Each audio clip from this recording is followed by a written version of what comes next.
What's going on, everybody? C4 here today, trying my darndest to get you guys hyped for some preseason football as we are taking a look at the 10 things to keep an eye on for the Philadelphia Eagles' third preseason matchup against the Miami Dolphins. Sitting at 1-1, it'd be pretty to go to 2-1. It sounds like, everyone should know by now, the Philadelphia Eagles this week during practice have been training with the Miami Dolphins in inter-squad practices, and from all reports, so be it, I've been looking at Eagles beat websites and stuff like that, so could be considered a little biased. It sounds like the Philadelphia Eagles have got the better of the Miami Dolphins for the most part, so why not go out there and get 2-1, And for those of you that haven't really given a shit about the first two preseason games, I can say historically the third preseason game is kind of like, your final run-through where most of your starters play the entire first half. So it should be the best preseason game of the bunch. And that being said, if our starters are playing most of the first half, I really want to get a comfortable lead and then coast to a 2-1 victory. It's the sign of a true diehard when even preseason wins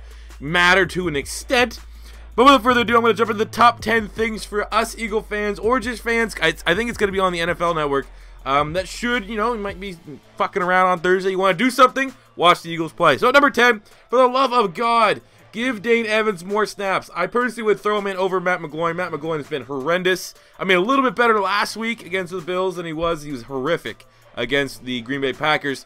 But I really think Dane Evans, he forces the ball downfield. We kind of get more, I don't know what the certain word would be. We get more work to our wide receivers with Dane Evans and McGloin. McGloin's the kind of guy that will take the safe pass every single time. Dane Evans a little bit more of a gunslinger type, but with that, you get to see what these wide receivers are made of, making tough contested throws downfield where Matt McGloin constantly will just do a check down, a slant, a dump off. And from the sounds of things, it doesn't sound like that's by design. It's just the the play that he's taking.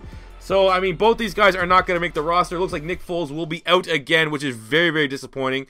Really hope that, hey, maybe Nick Foles will finally get his first preseason action in preseason game number 4, and that makes it watchable to see what Beast Foles can do, Big Dick Nick. But for right now, we have Dane Evans and Matt McGloin after Wentz comes out, and neither of those guys are making the roster. Probably even Dane Evans won't make the practice squad. So that being said, I personally like to see Dane Evans over Matt McGloin. Number 9, it's going to be a great test for our defensive backs with the ones in. As much as the Miami Dolphins are, how did they make the playoffs last year kind of team, they have plenty of options at wide receiver. You got Devontae Parker, Jarvis Landry, Kenny Stills, Laurent Carew. You got even Jakeem Grant comes in. He's a mismatch. Not the best polished outside wide receiver, but he's a mismatch. So our defensive backs are going to get plenty of work. I want to see Jalen Mills, who's had a pretty decent preseason, go up against some legit wide receiving options and see how he does. Ronald Darby, whose stock's at an all-time high after an interception and damn close to a pick 6 on top of that last week against the Buffalo Bills. If Ronald Darby doesn't get at least an interception, I'm pretty sure we can confirm that the Eagles are the losers of that Bills trade / sarcasm. But, it's going to be a great test for our defensive backs, especially if they plan on running the ones for the entirety of the first quarter.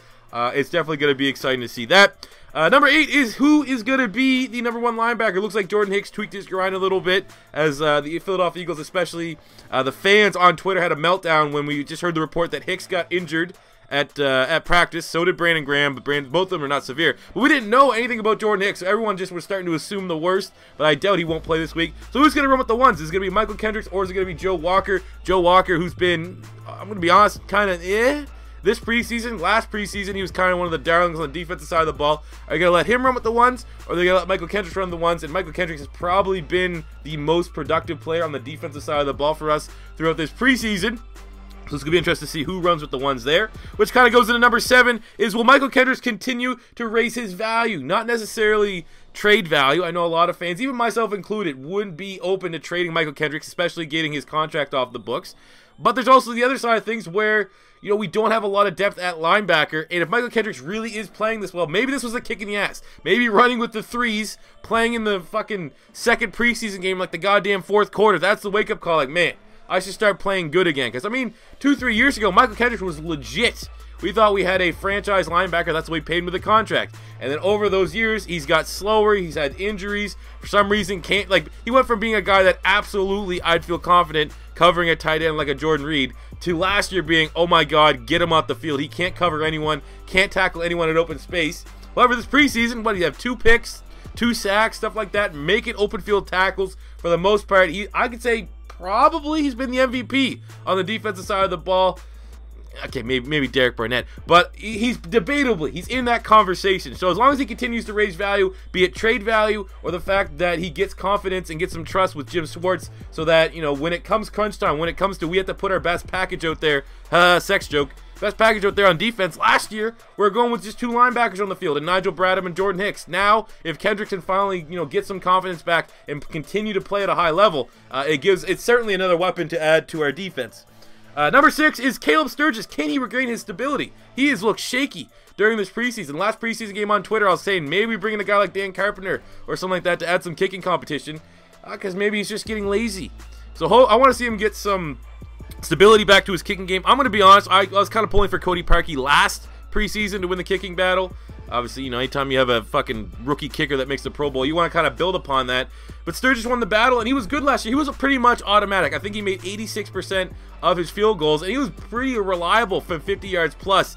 Has looked really shaky this preseason, so hopefully, you know, we don't have too many drives stall out. How about once the backups, the 2s and 3s come in, maybe then we get some field goal work. But I'm actually interested to see. I'd like to see maybe 2 of 2 made with some, like, long 40s, low 50s.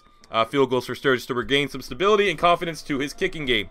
Number 5 is how hot can Derek Barnett look? And it looks like he's going to be running with the ones, especially with Brandon Graham being out. So this is going to be probably, I mean, the second biggest thing I want to see personally.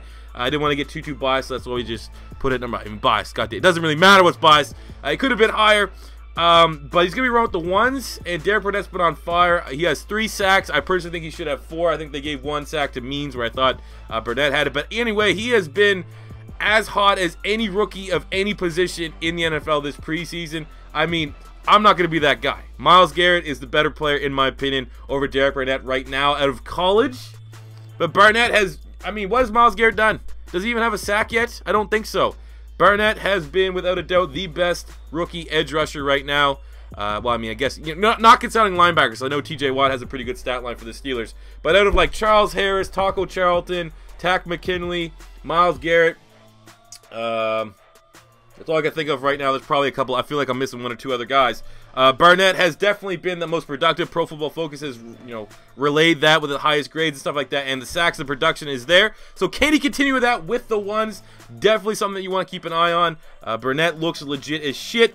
Number 4 is target Mac Hollins more than once. Another Eagles rookie that is getting hyped is Mac Hollins after his debut performance and one of the stiff arms I've ever seen in a professional football game. And then last week against Buffalo Bills, he was targeted once. And he caught the ball. Credit to him, he caught the ball, but he's only targeted once. Target this guy more. We want to see what this man has. Doesn't help when you have check down McGloin there. I get that. But I want to see him get targeted at least 3 to 4 times in this game for sure to see what we have in Mac Hollins, especially because I want to see between Hollins and Aguilar and stuff like that, do we really have that cover that we're led to believe upon that made Jordan Matthews expendable? I want to see that because right now we haven't seen that in the preseason, and I would like to see that in the preseason. Show me it. Just show me. Go number 3 is going to be Wentz Alshon Encore. Like I said, I'm expecting most of the first half the starters are going to be in, so it's going to be round 2. Alshon's going to be a go. Carson Wentz is going to be a go. Let's just see the encore. I mean, every time that Alshon made a catch against Buffalo, the crowd got hype. So why wouldn't that be any different here week 2? Let's see maybe a couple more catches, a little bit more cohesiveness amongst the guys. That'd look great. But I mean, you can't talk about the Philadelphia Eagles when Wentz and Alshon both are playing without mentioning them. It's going to be very exciting times in Philly. Let's see how they look. Number 2 is offensive line depth. Let's see how it looks. We've been able to trade Alan Barbary. We traded Matt Tobin, guys that, you know, aren't anything spectacular. I mean, maybe Barbary's definitely a low caliber starter. But these guys here were going into the year top depth for our team, and we decided to move on from them. And I'm not going to lie, with how bad we've run the ball, I don't see the depth. It's not like our 2s have been dominating in the pass and run game. They've looked just as shitty as the 1. So, like, I'm not seeing where they're like, oh, our depth is so good we can start moving these guys. Well, I haven't seen it yet, so maybe game 3 is when they're saving it. You know? I just want to see this depth. Which kind of goes into the number 1 option, is the goddamn run game. More importantly, run the ball how we intend to use with Garrett Blount. Right now, it seems like we've been kind of passing off like, oh, we don't want to give too much away. We don't want to, you know, show too much of how we're actually going to run this season. We're just going to keep it vanilla. If the other team is going to blitz us, fine. So be it. It's just not going to work. Okay, that works. That's an acceptable answer against Green Bay. But when the same shit happens against the Bills, you know, you have something to explain to you. That's why it's been all in the media. Is Garrett Blount going to make the final Eagles roster? What's going on with Garrett Blount? Yada, yada, yada. How about we run the damn ball with how we intend to use LeGarrette Blount so we get some goddamn minutes, live minutes, with how we intend to run the ball. I get the side of things where you say you don't want to give too much away. You don't want to just straight up show your goddamn hand and teams can game plan it right out the gate in the preseason. I get that. But there's no way, everyone knows how you're going to run LeGarrette Blount. It's not going to be like, holy shit, they're running him up the middle. They're running him out of under center. They're not running out of shotgun with him. I am shocked. I did not think a 250-pound running back was gonna run like a bruiser. I thought they were gonna continue to use him like a finesse back, like a Darren Sproles. I am surprised. No one in the right mind is gonna say it. Let's see some goddamn power run with LeGarrette Blount. I want to see that motherfucker get like 2 first downs at least, minimum.